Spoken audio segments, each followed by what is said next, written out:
Halo teman-teman semua, selamat siang. Gimana nih kabarnya? Semoga sehat selalu ya.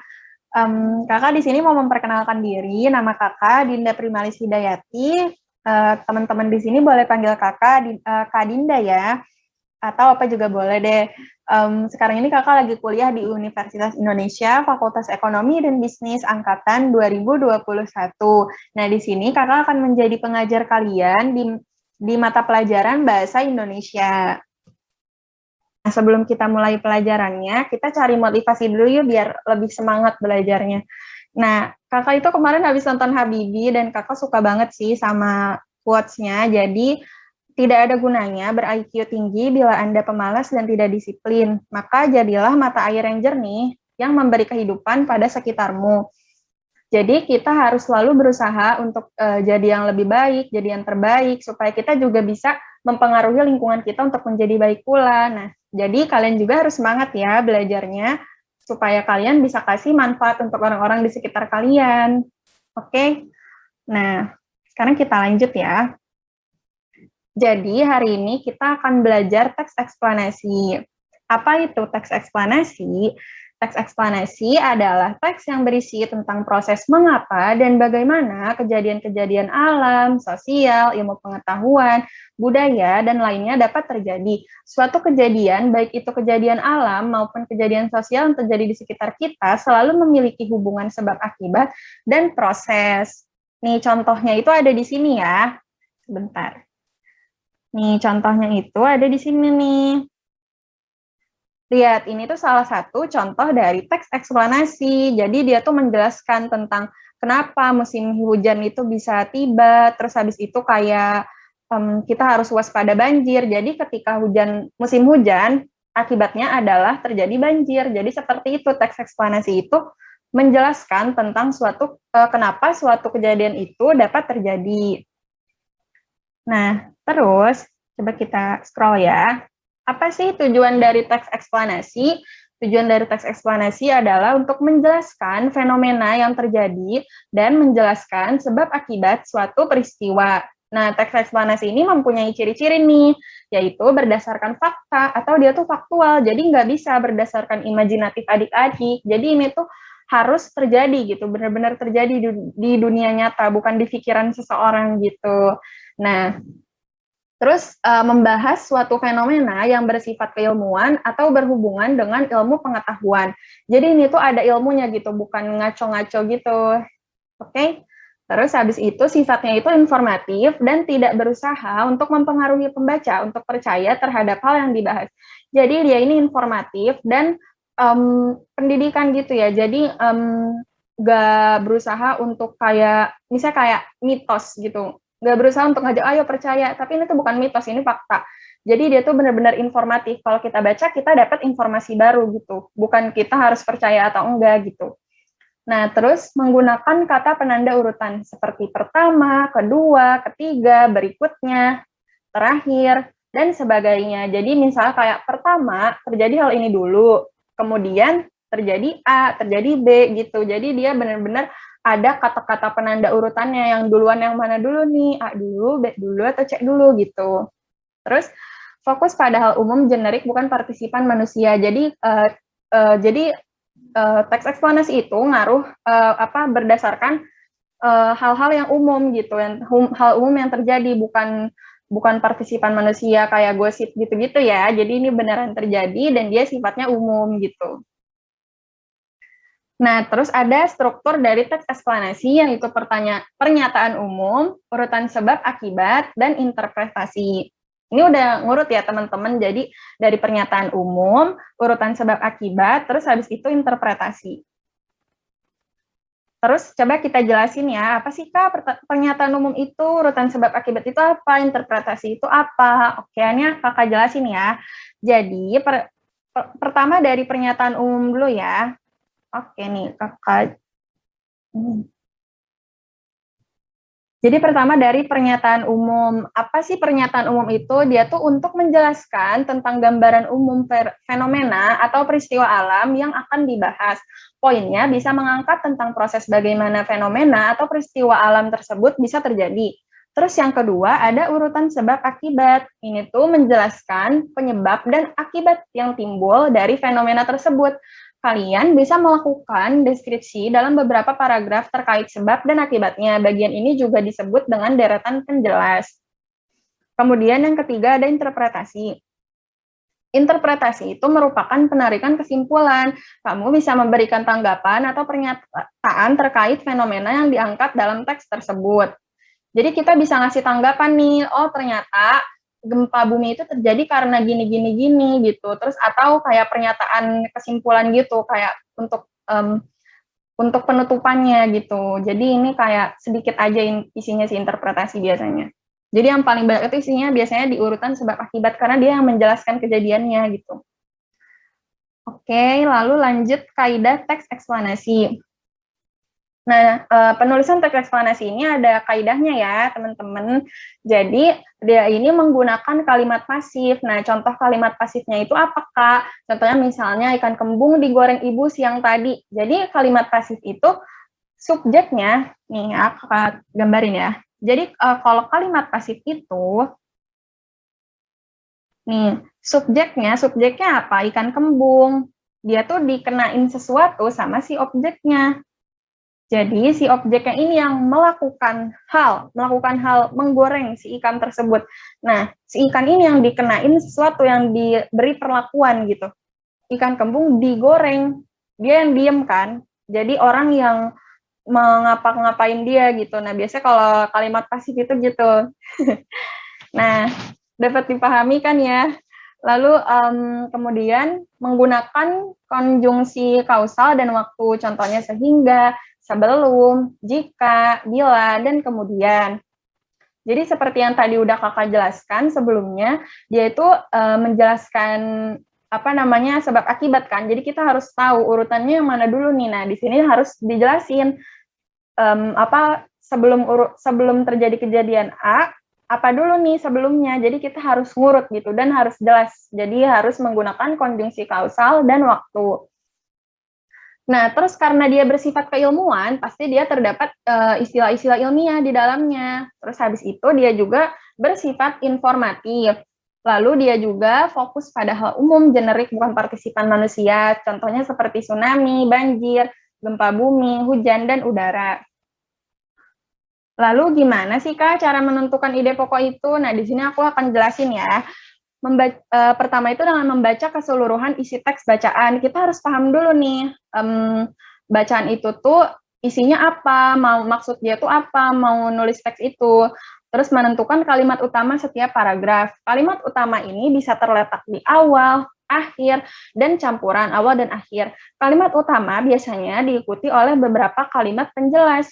Nah, jadi ini nih ciri-ciri kalimat utama. Jadi kalau kalian masih bingung misalnya, aduh gimana nih Kak cara nentuin kalimat utama? Caranya itu kalian cari aja nih apakah kalimat-kalimat berikutnya itu menjelaskan tentang kalimat pertama. Kalau iya berarti kalimat pertama itu adalah kalimat utama gitu. Jadi kalimat utama itu akan diikuti oleh kalimat-kalimat yang menjelaskan kalimat utama itu gitu. Lalu kemudian menentukan inti bahasan dari kalimat utama tersebut yang bisa dijadikan gagasan pokok atau ide pokok. Nah, jadi kita dari kalimat utama yang udah kita cari tadi, kita cari inti bahasannya untuk dijadikan gagasan pokok atau ide pokok dari teks tersebut. Oke, sekarang kita akan bahas gimana sih langkah-langkahnya untuk membuat sebuah teks eksplanasi. Oke, gimana Kak caranya? Jadi pertama-tama kita harus menentukan dulu nih kejadian atau fenomena yang akan dijelaskan. Nah, jadi sebelum kita buat itu, kita tentuin dulu nih, kita tuh mau bahas apa sih? Fenomena apa sih? Nah, habis itu baru kita mencari informasi tentang kejadian tersebut atau fenomena yang akan dijelaskan. Jadi kita cari-cari bahannya dulu nih, bahan-bahan misalnya artikel-artikel atau apa dari buku supaya teks kita itu nantinya sangat informatif dan juga sangat edukatif juga. Jadi nggak cuma asal-asalan dari pikiran kita aja gitu. Nah, terus habis itu kita mulai dengan menulis kerangkanya, dengan membuat kerangkanya. Jadi tadi kan kita udah cari bahan nih. Nah, terus habis itu kita bikin kerangkanya nih kira-kira si bahan A atau si teks yang A ini kita mau taruh di pernyataan umum atau sebab akibat atau diinterpretasi gitu. Habis itu kita kembangkan teksnya, kita buat tuh si teksnya dengan bahasa yang baik, dengan bahasa kita juga bisa, tapi tetap harus edukatif dan informatif juga gitu ya. Terus habis itu kita revisi atau edit tulisannya. Jadi kita misalnya minta pendapat orang lain atau minta pendapat guru kita, minta kasih saran, minta kasih kritik gitu. Jadi yang mana sih yang masih salah nanti bisa diedit-edit dan diedit juga tulisannya supaya sesuai sama KBBI gitu. Lanjut. Lalu habis itu ada contoh teks eksplanasi. Contoh teks eksplanasi itu, ini contohnya ini judulnya Gunung Meletus. Nah, di sini tuh kakak mau bacain teksnya ya. Yang pertama ini ada pernyataan umum. Coba kita baca ya. Gunung meletus adalah sebuah bencana alam yang diakibatkan oleh meletusnya gunung berapi. Gunung berapi meletus waktu-waktu lahar yang dikeluarkan oleh gunung api berbeda-beda. Ada yang menyemburkan lahar panas, ada juga yang mengeluarkan lahar dingin berupa lava dan material-material lainnya. Nah, kenapa Kak ini kok masuknya ke pernyataan umum? Soalnya dia cuma pernyataan. Coba kalian lihat di paragraf ini, nggak ada ini kan, nggak ada kayak sebab akibat, menjelaskan kenapa itu terjadi. Jadi, paragraf ini masih masuknya ke pernyataan umum gitu. Ini masih pernyataan umum ya. Terus habis itu urutan sebab akibat. Nah, coba kakak bacain ya. Gunung berapi yang masih aktif bisa meletus kapan saja. Penyebab terjadinya gunung meletus adalah ekstrusi magma, yaitu kegiatan magma yang telah mencapai permukaan bumi. Gunung meletus biasa terjadi di daerah-daerah tinggi di mana selalu ada gunung berapi di sekitarnya. Gunung meletus juga bisa disebabkan oleh gempa bumi atau seisme. Nah, di sini kita lihat ya. Di sini ada kata penyebab dan disebabkan, berarti tepat dong dia masuk ke sebab akibat. Nah, gimana, paham kan? Terus di sini juga tadi kita di slide sebelumnya kita bahas kalau dia ada istilah-istilah keilmuan. Di sini kita lihat ada tanda kurung seisme, ini tuh istilah dalam geografi ya. Jadi kalau teks eksplanasi dia sering ada teks bukan sering sih, dia minimal ya adalah satu gitu istilah-istilah keilmuannya. Nah, terus habis itu ada juga ini namanya interpretasi. Apa sih interpretasi itu? Tadi udah kita jelasin di awal ya, dia kayak semacam kesimpulan gitu. Nah, ini kakak bacain ya. Peristiwa alam gunung meletus ini tidak terjadi secara berulang-ulang, jadi jangan takut atau khawatir berlebihan jika tinggal di daerah gunung berapi. Nah, dia juga ngasih kayak saran gitu setelah kita baca dari pertama sampai si interpretasi ini, dia dapat kesimpulan kalau ternyata gunung meletus ini nggak terjadi secara berulang-ulang kok, jadi kalian nggak usah takut atau khawatir. Lalu kenali saja gejala-gejala bencana alam ini supaya bisa menyelamatkan diri sewaktu-waktu dan jangan lupa selalu meminta pertolongan Tuhan gitu ya. Jadi kalau di interpretasi ini ada sisi objektif dari si penulisnya gitu. Jadi dia kayak subjektif. Jadi maksudnya penyampaian dari si penulisnya gitu. Menurut si penulis kita harus nggak usah khawatir gitu. Sedangkan kalau di pernyataan umum sama sebab akibat dia itu objektif, tapi kalau interpretasi dia juga objektif, tapi ada sisi subjektifnya juga gitu, boleh. Lalu kita di sini masuk ke latihan soal ya. Nah, soal nomor 1, teks eksplanasi adalah, coba kalian baca dulu terus jawab. Oke, kita jawab aja ya. Jadi jawabannya itu C. Nih kita baca lagi soalnya ya. Teks eksplanasi adalah teks yang berisi langkah-langkah untuk mencapai tujuan yang diinginkan. Bukan ya? Bukan. Terus teks yang memaparkan informasi untuk menambah pengetahuan pembaca. Kayaknya ini bukan teks eksplanasi juga bisa gitu. Terus teks yang digunakan untuk menjelaskan suatu proses terjadinya fenomena alam atau fenomena sosial. Nah, ini sesuai ya sama definisi yang tadi kita jelasin. Nah, terus yang D, teks yang ceritanya tidak benar-benar terjadi. Salah ya, malah ini harusnya benar-benar sesuai fakta. Nah, coba kita ulas lagi. Apa sih teks eksplanasi itu? Teks eksplanasi adalah teks yang berisi tentang proses mengapa dan bagaimana kejadian-kejadian alam, sosial, ilmu pengetahuan, budaya, dan lainnya dapat terjadi. Suatu kejadian, baik itu kejadian alam maupun kejadian sosial yang terjadi di sekitar kita, selalu memiliki hubungan sebab akibat dan ada prosesnya. Oke, jadi jawabannya sesuai ya sama definisi teks eksplanasi. Kita lanjut nomor 2. Aduh, kelihatan jawabannya. Ya udahlah ya. Struktur teks eksplanasi adalah, ini kita udah bahas tadi ya, jawabannya adalah B. Kenapa? Karena sesuai sama yang kakak jelasin tadi kan, pernyataan umum, urutan sebab akibat, terus interpretasi. Tadi belum kakak tandain. Oke. Kita lanjut ya ke nomor 3. Inti teks eksplanasi terdapat pada bagian, coba pikir. Oke, kita jawab. Inti teks eksplanasi terdapat pada bagian sebab akibat. Kenapa, Kak? Soalnya pada bagian sebab akibat itu kita emang sesuai sama tujuan kita kan. Kita mau jelasin tentang kenapa terjadinya gempa bumi. Dan itu adanya di sebab akibat gitu. Jadi Kak, inti kenapa sih kita nulis teks ini kan tujuannya pasti ada di sebab akibat, inti yang mau kita omongin itu ada di sebab akibat gitu. Lalu nomor 4, karakteristik atau ciri dari teks eksplanasi ialah karakteristik. Isinya memuat fakta. Aduh, ini sih udah pasti ya. Jawabannya A. Kenapa? Karena sesuai sama yang tadi kakak jelasin di awal, dia tuh memuat fakta gitu. Terus habis itu kita lanjut nomor 5. Teks eksplanasi ditulis untuk menjawab pertanyaan. Ayo tebak. Oke, kita jawab ya. Jadi jawabannya adalah bagaimana dan mengapa. Coba kita eliminasi coba ya. Kalau kalian masih bingung, apa dan siapa? Bukan siapa ya, karena ini kan tentang peristiwa alam, bukan tentang manusia gitu. Terus habis itu, kapan dan di mana? Enggak juga ya, kapan bukan, di mana juga sebenarnya nggak penting. Terus berapa dan bagaimana? Apa yang maksudnya berapa? Enggak ya. Terus habis itu siapa dan mengapa?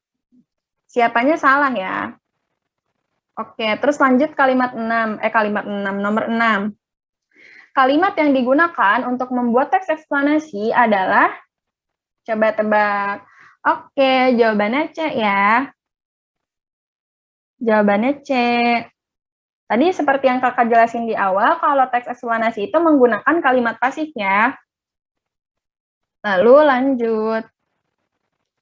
Di bawah ini, yang termasuk ke dalam struktur teks eksplanasi adalah, oke, jawabannya itu adalah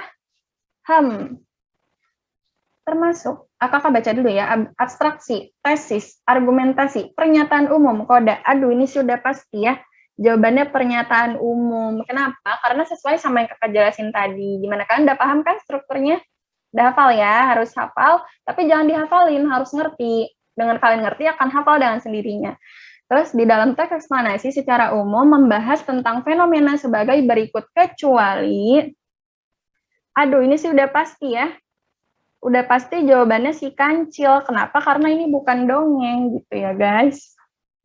Oke, kita lanjut.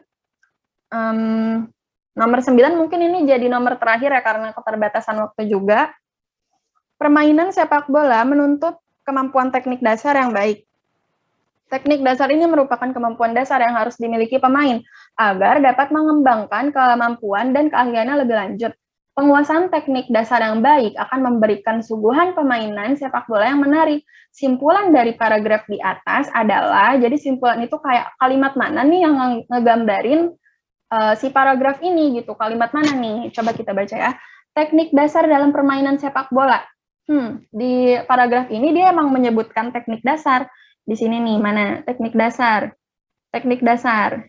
Tapi dia nggak membahas tentang si teknik dasar tersebut. Dia cuma bahas permainan sepak bola ini harus menuntut mempunyai teknik dasar yang baik. Terus kayak kenapa kita harus punya teknik dasar yang baik gitu, bukan tentang si teknik dasarnya itu kayak teknik dasarnya adalah A, B, C, bukan gitu. Berarti jawabannya yang mana? Coba kita baca opsi B. Permainan sepak bola menuntut kemampuan teknik dasar yang baik supaya menyuguhkan permainan yang menarik. Salah ya guys, bukan permainan yang menarik, tapi supaya kita bermainnya itu baik gitu, sesuai dengan tata caranya gitu. Lalu yang C, teknik dasar harus dimiliki oleh pemain agar mampu mengembangkan kemampuan dan keahliannya. Oke, ini tepat banget ya sama si paragraf tadi. Oke, lalu yang D, permainan sepak bola harus disuguhkan secara menarik. Salah ya, ini kan ini memang ajang hiburan, tapi tujuannya yang pertama itu untuk olahraga kan ya, bukan untuk menghibur, tapi dia juga menghibur penonton sih, tapi di teks nggak disebutin ya. Oke, jadi kalau bahasa Indonesia kita harus sesuai sama teks yang disajiin, sama pernyataan yang disajiin di soalnya. Ini kan pertanyaannya ini, pernyataannya, jadi kita harus sesuai sama yang ada di pernyataan, oke? Nah, sekian dari kakak, mohon maaf ya apabila kakak ada kesalahan selama mengajar. Semoga kalian dapat memahami materi yang kakak ajarkan ya. Terima kasih, kakak mohon pamit ya. Kalian kalau ada pertanyaan boleh banget langsung chat kakak atau nanti pas Zoom kita langsung aja tanya jawab, atau kalau misalnya masih mau ada soal tambahan boleh minta ke kakak ya, nanti kakak akan kasih. Oke? Dadah, selamat belajar semuanya, semoga bisa dipahami ya.